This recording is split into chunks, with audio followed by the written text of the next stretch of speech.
weirdest, like, this is, like, weirdly relevant, everything you're saying, to this, like, moment I had with my mom. So, Whoa.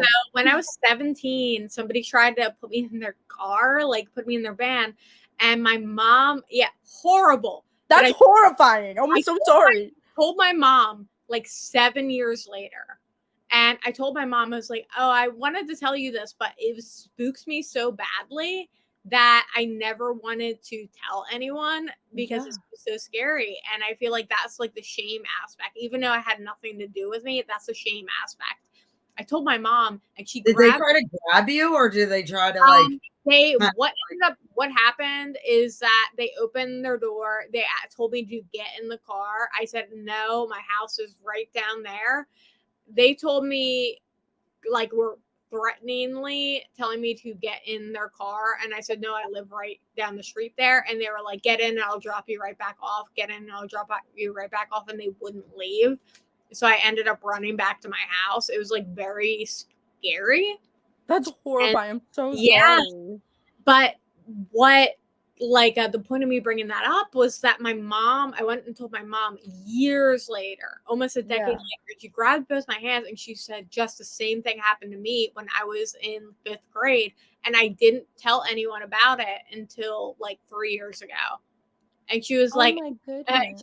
"I never told anyone about it. I never told your grandmother about it. I never told anyone about it." And she was like, "And I'm proud of you she was like, "I'm proud of you for only waiting 10 years when I waited my whole life to ever tell anybody about it." So I Yeah. feel like my mom was able to tell me. She never told me that. My mom was only able to tell me that because I was open about what happened to me. So Yes. you have to be vulnerable sometimes for other people to get vulnerable. Yes. Oh, a million. You couldn't have, like, hit it more on the head, for real. Like, that is so true.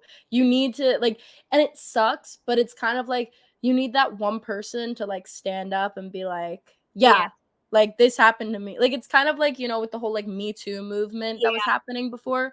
It took one woman, but it's like that one woman was fucking horrified to do that. Like, Yeah. that was the bravest thing ever. And what did that cause? It caused a ripple effect. So everybody else felt comfortable and safe. And that's like the biggest thing, is that I just always want people to know, like, listening to my music, like it might, I think people, the thing about art is that it's up for interpretation. It's up for you to figure out whatever the song means to you, and that's the beauty of it. Whatever this thing means to you, it can mean that to you.